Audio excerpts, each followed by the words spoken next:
Why you tell me?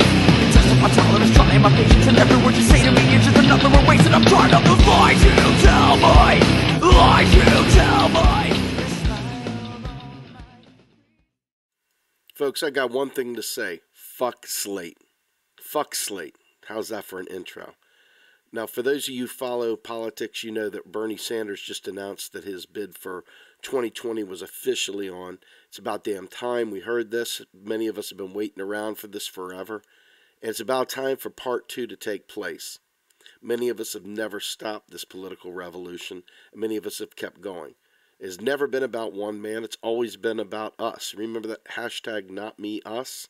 Well, that's where we're at right now, folks. Real Progressives is always advancing the progressive agenda, and that thing took place just the other day. Bernie Sanders announced. So let's talk real quickly about why this matters. So Bernie Sanders, in his introduction, if you will, has brought about Stephanie Kelton, who is a heterodox economist who talks about modern monetary theory a lot, obviously. And nobody paid attention to it, including Berners, sadly, for the entirety of the first campaign. And now, all of a sudden, the Green New Deal has come around. You've got Alexandria Ocasio-Cortez talking about it. You've had many activists out there actively fighting tooth and nail to bring this to the forefront. You've had Jimmy Dore talk about it. You've had Sam Sater talk about it. You've got Kyle Kulinski talking about it. You've even had Jordan Sheraton talking about it. And now, all of a sudden, you've got these little centrist shitballs like Slate talking about it. So what I'm going to do is I'm going to play, to kind of kickstart this baby, I'm going to play a short clip from Slate, so you can hear the centrist drivel that comes out of this guy's mouth. And believe me when I say this, from ageism to just complete and utter ignorance of economics, we're going to destroy every aspect of this guy's game right now. So let's go ahead and find this guy. To 2019, and Bernie Sanders sounds exactly the same, but he's aged out of the presidency, just as society, or at least the Democratic Party, has caught up with his politics. Perhaps you could argue has been, to some extent, subsumed by his politics. Now, I don't want to be ageist, and I honestly don't recall Bernie having a senior moment where you could say, well, that's an effect of his age. When he says wild things, they're exactly the wild things that he means to say. But think about the famous 83-year-olds. What's an 83-year-old? Maybe you have a parent or grandparent in your life of that age. Maybe that comforts you. Maybe that worries you. I Googled people who were born in 1936, which means they could be 82, but they could be 83. 8 of the first 10 most famous people, at least that this site returned, are celebrities like John McCain and Burt Reynolds and Jim Henson, Mary Tyler Moore, and they all share a certain quality. They're all dead. But also on that list was Buddy Holly. I blame his death more on the plane than something like high cholesterol, but you never know. He could have had a massive heart attack because of, blockage of the arteries right before impact. The Pope, our current Pope, he's 82. So, vibrant, globe-trotting leader, it is still possible. I do have to say, it seems to me that America's problems are a little bit harder than the Pope's problems. I mean, if America's biggest problem was a wave of priest dads, I think the job will be easier. And the last time I checked, you can't excommunicate the Republican Party, so being president might be harder. Robert Redford's only 82. That argues for an 82-year-old being able to do the job, or seeming they're able to do the job. And again, I will admit to being a bit unfair and a bit ageist. On the other hand, cognitive decline is real. The current president seems to be experiencing it to some degree, and he didn't start from as powerful a baseline as he would have you believe. But I want to talk about substance, because there's another Achilles heel to go along with the arthritic knees common to the aged. And your host, Bernie Sanders, is a socialist. That we know, which means he's a believer in programs like free college for all and nationalized health care.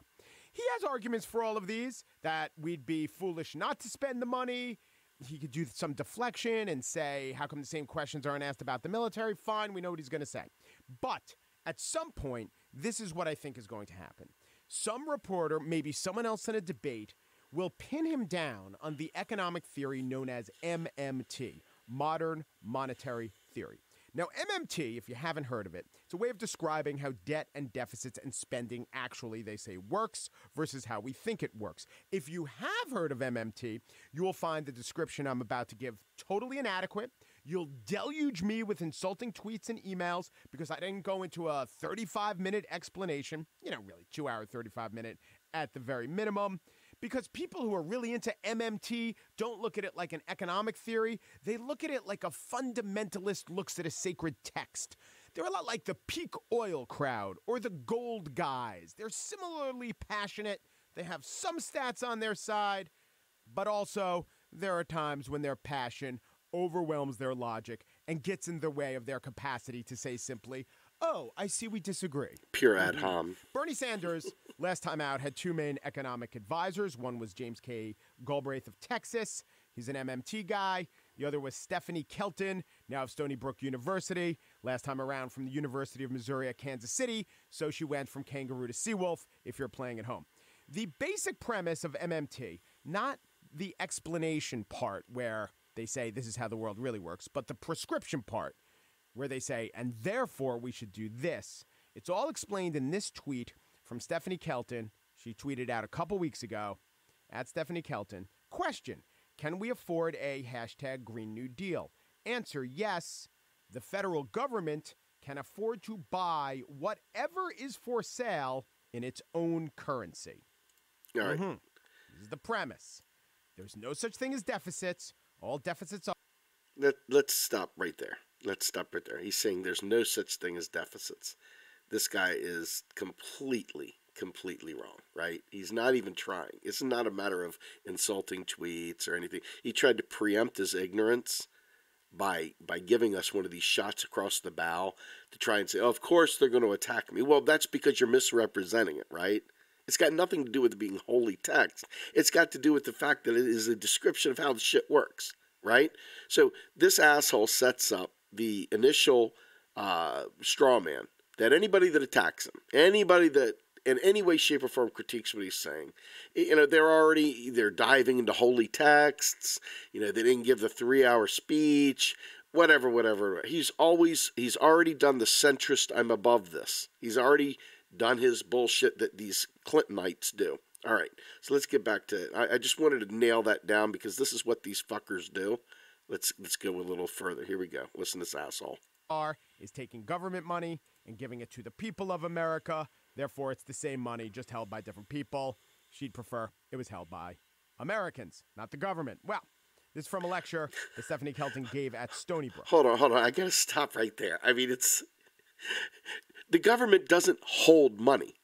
The government creates money as it spends, and it deletes it as it taxes. The government doesn't hold any money.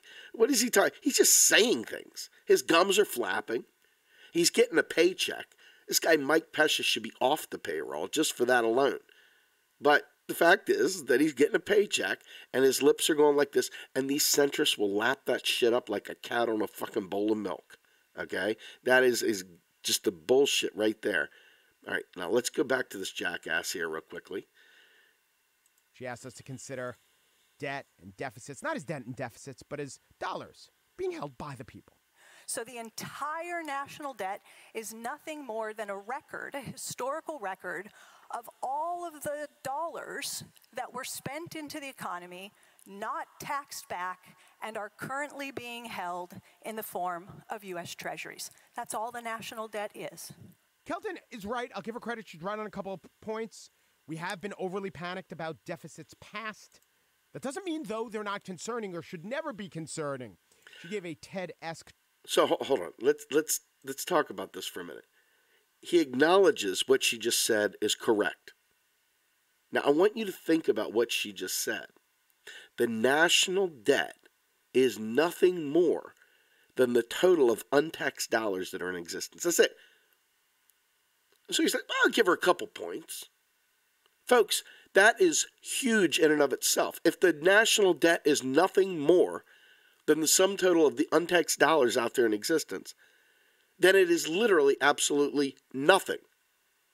Do you see how he's trying to gloss past that like it doesn't exist, like it's not a big deal? The problem is the centrists that listen to this kind of garbage We'll say, see, it's nothing. That's just nothing. No, he just said the national debt is nothing more than the amount of untaxed dollars in the economy, period. That's it, the sum total. So why would he act like that's nothing? Let's keep going. Listen to this guy. I mean, it gets worse and worse. Talk. She had one of those wraparound wireless headphones. I think a little bit of mouth noise there. Could have used a drink. But what she did was she showed us editorial cartoons and headlines throughout the years worrying about much lower debt and deficits, much lower than today's $22 trillion debt. This is a cartoon from a newspaper in 1937.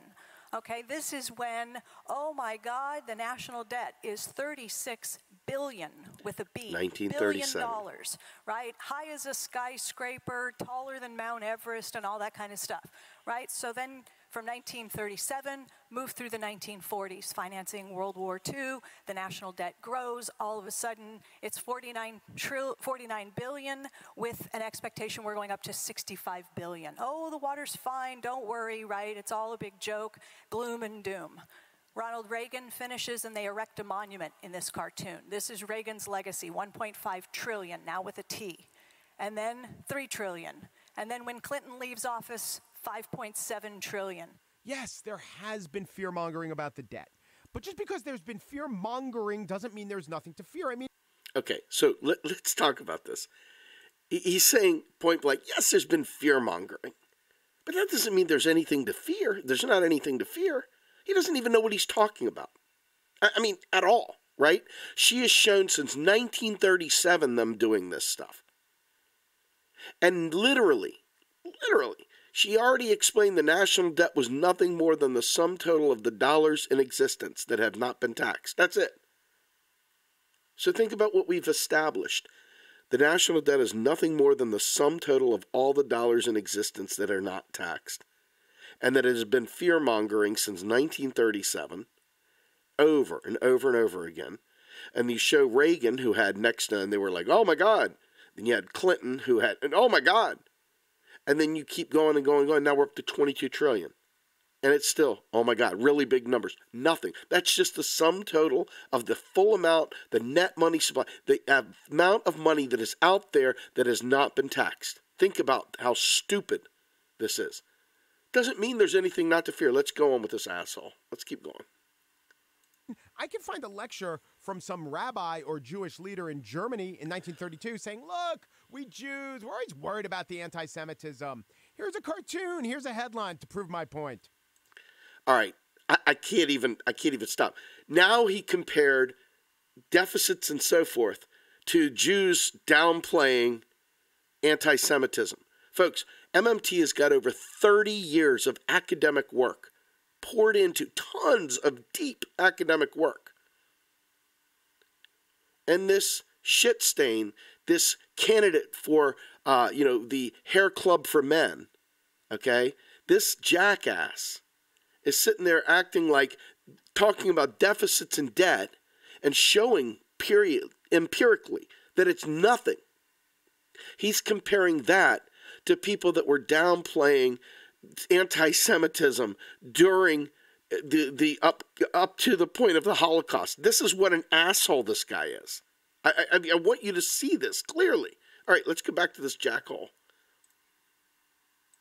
Kelton properly critiques bad arguments. Current debt levels aren't a millstone that will surely sink us. And yes, I too hate those analogies between the federal budget and a household budget. Those are terrible. And of course, deficit hawks are really, really hawkish when it comes to helping poor people, I find. They're a lot less hawkish when it comes to paying for war. All right, let's start right there. So he just nailed down the most basic stuff. Deficit hawks prove time and again that they're willing to spend money on war, but they're not willing to spend money on the poor. Okay? Kelton is out there advocating for people, regular people, to survive. She's showing empirically that the debt is nothing to worry about. We've already established these things. He's already gone through that. He's already shown that they fear-monger about the debt. It's bullshit. He's already gone to the trouble of showing that the people that do fear-monger about the debt are assholes. And here he is saying maybe we need to fear it. So I'm assuming he's saying he's an asshole by proxy. Let's go ahead back to this. But it is funny that Stephanie Kelton, one of the two official Bernie Sanders economic advisors, and Dick Cheney agree. Dick Cheney said Ronald... Okay, so now what we've done is the typical worthless vote blue sycophant approach to economics. If the Republicans said it, then therefore it has to be wrong. We can't look at economics as a nonpartisan thing. We have to talk about it. Oh my God, she's agreeing with Dick Cheney, not with Paul Krugman. So what the hell, man? One of two Bernie said, what are they going to be, Russian bots? What are they? I mean, this is the asshole nature of the centrist vote blue sycophant. This is the disgusting makeup of their person. This is the worthlessness of what they are. You see it clearly, the ad hominem. They don't even understand what they're talking about, but yet they feel compelled to, in a condescending way, of course, talk about a subject that is clearly beyond them. Clearly beyond them. Let's go ahead and listen to this asshole a little bit more. Reagan proved deficits don't matter. Here's Cheney expounding on that point a few years ago on CNN. I'm not opposed, under certain circumstances, to running deficits. The debt is another problem, and we've gotten to the point now where, especially because of entitlement programs, but because there really hasn't been much done by way of trying to restrain spending, we now have, $1 trillion deficits every year and a $17 trillion debt that we're passing on. All right, folks. The debt we've already established is nothing more than the sum total of every untaxed dollar in existence. How are we passing this on to our grandkids? It's an expanding economy. That's it. Nothing more, nothing less. The economy's grown. We've had more people born. We have a larger pool. The economy grows. Nothing more. The debt is nothing more than the sum total of every untaxed dollar. Been going on since 1937, since the dawn of the nation. But yet, Dick Cheney now, suddenly, is being held up by the centrist Democrat to prove that Kelton is crazy. See how they triangulate? This is the typical Clinton fashion, triangulation. Now they're going to try and spiral in on the silly socialists, these crazy MMTers. Isn't it weird how Kelton sides with Dick Cheney one minute, but then the next minute, look at this. So let's go ahead and listen to this asshole just a little bit more. To our kids and grandkids, that concerns me. But Stephanie Kelton is unconcerned, and she is in the enviable position of never being able to be proved wrong, until which time she is proved spectacularly, catastrophically wrong. Be ready for the hyperinflation. Whoops. I mean, it's not like there aren't countries that just printed their own money and it came back to bite them in the ass. Here's the idiot. Like Zimbabwe, loser, Germany, microphone abuser, 30s. worthless, bad examples. scumbag. Let me give you an example of what happened. Bill Dudley, senior research scholar at Princeton now. He's the former president of the Federal Reserve Bank of New York from 2009 to 2018. He did an article for Bloomberg. It argued that, deficits still matter. And he says MMT hasn't worked out well for other countries. Consider Germany in the 1920s or Venezuela and Zimbabwe more recently. So Kelton retweets the response to that argument from a money manager guy named Mark Dow. Here was the response to the MMT not working out well for Germany in the 20s, Venezuela, or Zimbabwe. He writes, the least discussed aspect of MMT is the role of policy credibility. Suggesting it would be a disaster in obscure country X, and therefore it would be a disaster in the U.S., means you don't understand it and should STFU. That's right. I'll tell you what that means in a second. So why don't we go ahead and help him out, because he's obviously a complete and utter idiot. So right here, common causes of hyperinflation, none of which have anything to do with printing money. So the government loses the ability to enforce taxes because, let's be fair, fiat currency is backed by the ability to tax in it, the liability, okay? And so you look at the U.S. Confederacy, a prime example of a fiat currency that ended up going into hyperinflation. Why? Because they didn't enforce their tax. And because they didn't enforce their tax, their money was worthless.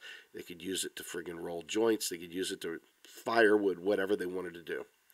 The other issue, Weimar Republic, large foreign denominated debt, and you look over there at Zimbabwe and Venezuela, severe shortages of goods and services, none of which, not a debt in domestic currency or normal government services. Now I'm going to take you through each one. Let's start with Zimbabwe. Zimbabwe, Mugabe went ahead and took away all the farmland from the existing farmers, some white, whatever, experienced farmers. Gave it to the people that didn't know how to farm. And the entire productive capacity of the nation plummeted. Now, at this point in time, it didn't matter how many dollars were in existence, there weren't going to be enough dollars to get a single loaf of bread or a ear of corn or whatever, because they had no food. And because they had so little in terms of their own domestic production, their currency was utterly worthless to buy foreign goods and services because they had nothing to back it up. The real resources were shot. Okay? Corruption, a lack of ability to actually produce the goods and services that the people needed. Now, let's look at the favor, Weimar Germany. Weimar Germany was a spectacular disaster. The Treaty of Versailles in Nazi Germany put harsh penalties on Germany, eliminated their productive capacity, and also put all their debt, denominated it in French francs, not German Reichsmarks, French francs. So they could print German Reichsmarks till the cows came home, and it wouldn't buy anything, because at the end of the day, their entire productive capacity had been destroyed from World War I and punitive, awful sanctions from the Treaty of Versailles. Okay? So Weimar Germany, once again, another none of these had anything to do with printing money. The printing of money came far after this. Again, this proves MMT's point in spades. The debt denominated in a foreign currency. The foreign currency holder is the one that owns the debt, and they're the one that dictates the terms. And when you take out debt, or you have to pay back debt in someone else's currency, you are no longer able to address that debt with your own sovereignty. And that is what's happened. The French in the Treaty of Versailles made the point that it was only able to be paid back in French francs. All right, next one, Venezuela.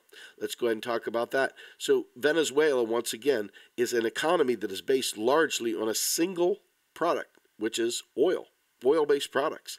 Well, guess what? The rest of the world is able to play games with them because it's a single commodity country. And when the Middle East plays with the flows of that oil, guess what? They are directly impacted by it. And why does that matter? They have their own currency, right? Well, guess what? They pegged their currency to the U.S. dollar. They didn't have a sovereign free-floating fiat currency. They had a pegged currency, and that pegged currency was now manipulatable by the very country that does what it does, the U.S., and they meddled and meddled and meddled, and guess what? They have a hyperinflation. They weren't able to meet the needs of the people, their productive capacity shot, their debt denominated in foreign currency, and the fact that they have a peg on their currency eliminated the space for them to be able to survive, and now you have a situation of runaway hyperinflation. All right, so just for grins and giggles, we have one last one, and this one right here, I hope I was able to bring it on. Maybe I didn't. Maybe I skipped it. We have another one that I like to show because this comes up so often, where it mocks basically the all the hyperinflation, hyperinflators, the hyperventilators, etc. So what I'm going to do is I'm going to bring it back here and let this guy finish out momentarily. Let's see if we can pull this up. And boom. And I want to recap what went on here. The former chair of the New York Fed, for 10 years, the chief economist at Goldman Sachs, doesn't properly understand this monetary theory and therefore should shut the fuck up. Because in Germany, which even after World War I was one of the 2 or 3 biggest economies in the world before hyperinflation killed it, because Germany was just obscure country X. And Stephanie Kelton, Bernie Sanders' top economic advisor, subscribes to the notion that shut the fuck up is the right policy. Well, here, why don't we go ahead and nail this guy? Mike Pesca, yes, shut the fuck up. You're sitting there yielding to Goldman Sachs. Let's be clear. You're centrist Democrat from Slate yielding to Goldman Sachs right there as Stephanie Kelton, and I just sat there and showed you in spades that what they're saying is bullshit, okay? But leave it to a centrist Democrat to try to shit on helping the poor. Leave it to a centrist Democrat to yield to Wall Street, Goldman Sachs. Leave it to a centrist Democrat to sit there and yield any policy space to the Republicans by making their case for them and red-baiting the socialist call. Leave it to a centrist Democrat to do the right-wing work for them and go ahead and trot out the ageist trope. Leave it to a right-wing centrist... Ooh, wait a minute, did I call him a right-wing? Yes, a right-wing pile of shit. Folks, if you're a member or subscriber to Slate magazine, this right here is what you can count on from them.